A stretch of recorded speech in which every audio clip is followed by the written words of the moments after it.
Grounding lights along with receptacles is a practice often encountered in commercial and industrial environments where a robust grounding system is essential for safety and equipment protection. In such settings, both lights and receptacles are connected to a grounding electrode system, typically comprising a metal water pipe or a ground rod, through a grounding wire. This wire serves as a low-impedance path for fault current to return to the source, facilitating the quick operation of overcurrent-protected devices like circuit breakers or fuses, thereby minimizing the risk of electrical shock and equipment damage. The National Electrical Code, or NEC, provides comprehensive guidelines for grounding and bonding electrical systems. Grounding refers to connecting a circuit or equipment to the earth, while bonding involves connecting metallic parts to create an electrically conductive path. The primary purpose of grounding is to limit voltage imposed by lightning, line surges, or unintentional contact with higher voltage lines and to stabilize voltage to earth during normal operation. Effective grounding ensures that in the event of a fault, such as a short circuit, the fault current will flow through the grounding path back to the source, causing the overcurrent protection device to trip and to energize the circuit. This action significantly reduces the risk of electrical shock to personnel and prevents damage to equipment. The grounding electrode system typically includes items such as metal underground water pipe, the metal frame of the building or structure, concrete encased electrode, and ground ring. The selection and installation of the grounding electrode system must comply with NEC requirements to ensure its effectiveness. In commercial and industrial settings, the grounding of lights and receptacles is often interconnected to create an equipotential plane, which minimizes voltage differences between accessible conductive parts. This equipotential plane is particularly important in areas where sensitive electronic equipment is used or where there is a high risk of electrical hazards. Firstly, proper sizing of the grounding wires is crucial. The size of the grounding conductor must be adequate to safely carry the maximum fault current that could flow in the circuit. The NEC specifies the minimum size of grounding conductors based on the size of the overcurrent protection device protecting the circuit in NEC Table 250.122. Secondly, grounding conductors should be installed in a manner that minimizes impedance. Sharp bends and long runs should be avoided, as they can increase impedance and reduce the effectiveness of the grounding system. Thirdly, all connections in the grounding system must be mechanically sound and electrically conductive. Connections should be made using approved connectors and fittings, and they should be properly tightened to ensure a low resistance connection. In addition to grounding, bonding is another essential aspect of electrical safety. Bonding involves connecting all metallic parts of the electrical system, such as conduit, enclosures, and equipment frames, to create a continuous electrical path. This path ensures that all metallic parts are at the same electrical potential, which reduces the risk of electrical shock. The NEC requires that all metallic parts of the electrical system be bonded together, and it specifies the methods and materials that must be used for bonding. Common bonding methods include using bonding jumpers, bonding bushings, and grounding lock nuts. Bonding jumpers are used to connect separate sections of metal conduit or other metallic enclosures. Bonding bushings are used to bond conduit to enclosures, and grounding lock nuts are used to bond boxes to equipment. The NEC also addresses the grounding of specific types of equipment such as motors, transformers, and generators. These equipment items often require special grounding considerations to ensure their safe and reliable operation. For example, motors must be grounded to prevent the buildup of static electricity, which can damage the motor windings.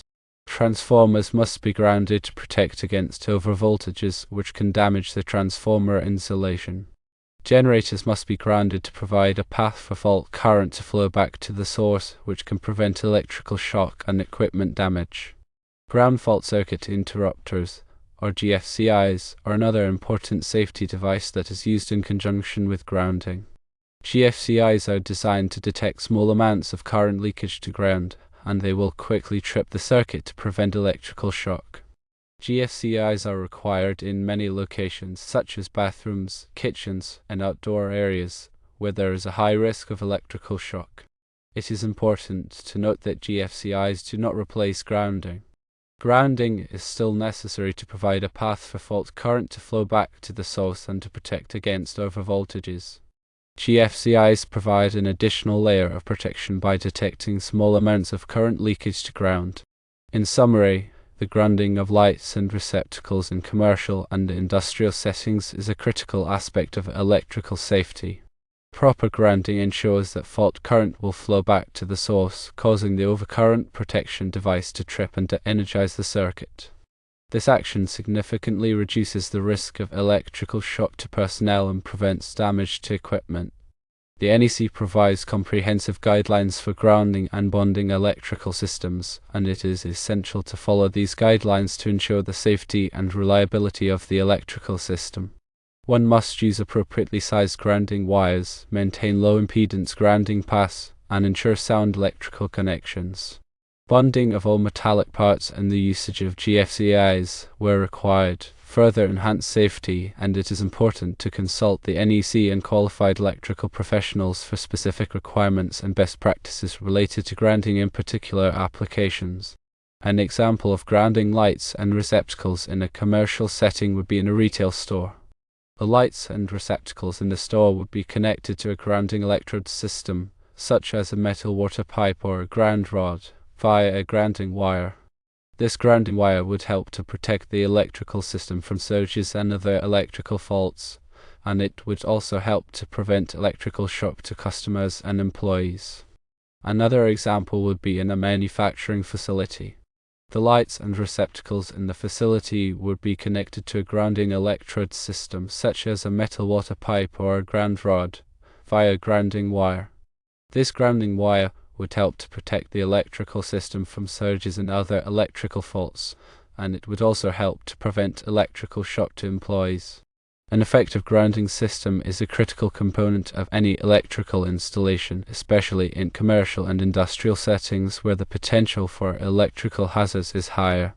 Firstly, regular inspection and maintenance of the grounding system is essential to ensure its continued effectiveness.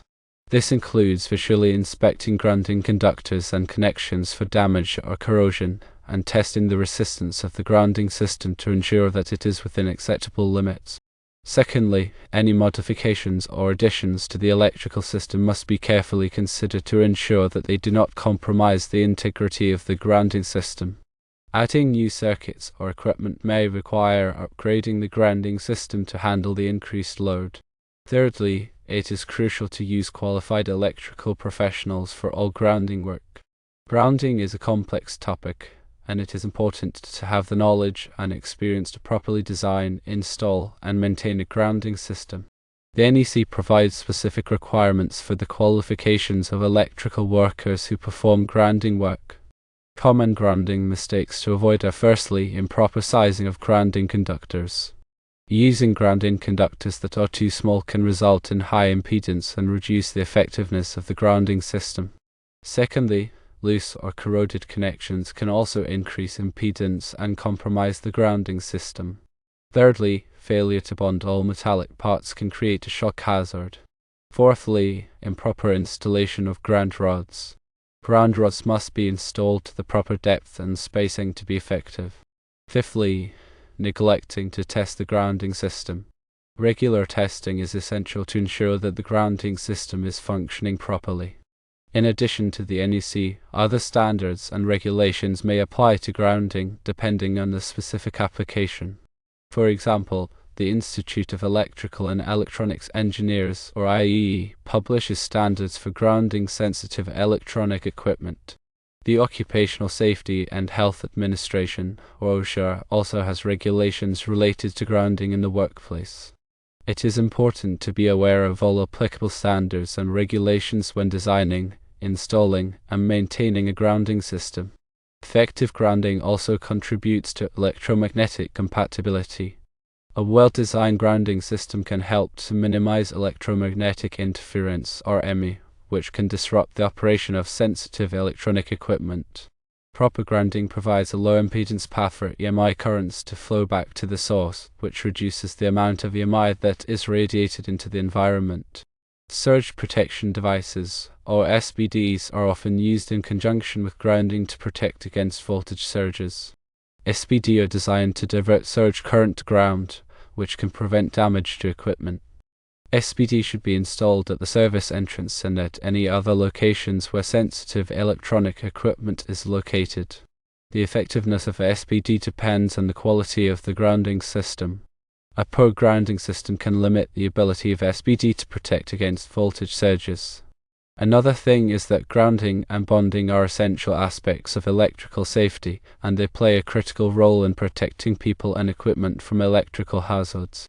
Proper grounding ensures that fault current will flow back to the source, causing the overcurrent protection device to trip and to energize the circuit. Bonding ensures that all metallic parts of the electrical system are at the same electrical potential, which reduces the risk of electrical shock. By following the NEC guidelines and consulting with qualified electrical professionals, one can ensure that their electrical system is properly grounded and bonded, which will help to prevent electrical accidents and save lives. Grounding electrode conductors should be unspliced. The grounding electrode conductor connects the system grounded conductor, typically the neutral, or the equipment grounding conductors, or both, to the grounding electrode. The grounding electrode conductor should be sized according to NEC Table 250.66 based on the size of the service entrance conductors. The grounding electrode conductor should be securely connected to the grounding electrode using approved connectors. Grounding is also very important for sensitive electronic equipment. Sensitive electronic equipment, such as computers, medical equipment, and industrial control systems, is particularly susceptible to damage from voltage surges and EMI. Proper grounding is essential to protect this equipment from damage and to ensure its reliable operation. Isolated ground receptacles are sometimes used to reduce noise in sensitive electronic circuits. Isolated ground receptacles have a separate grounding conductor that is insulated from the normal equipment grounding conductor. This helps to prevent noise currents from flowing through the equipment grounding conductor and interfering with the operation of the sensitive electronic equipment. In conclusion, understanding and implementing proper grounding techniques, especially in commercial and industrial settings where lights and receptacles are frequently grounded together, is paramount. The NEC provides the essential guidelines, and adherence to these standards, combined with regular inspections and maintenance, ensures a safe and reliable electrical system. Firstly, remember that proper grounding is not just a code requirement. Secondly, it's a fundamental safety measure. Thirdly, it protects lives and valuable equipment. Fourthly, grounding lights and receptacles is a common practice that requires careful attention to detail. Fifthly, consulting with qualified electrical professionals is always recommended.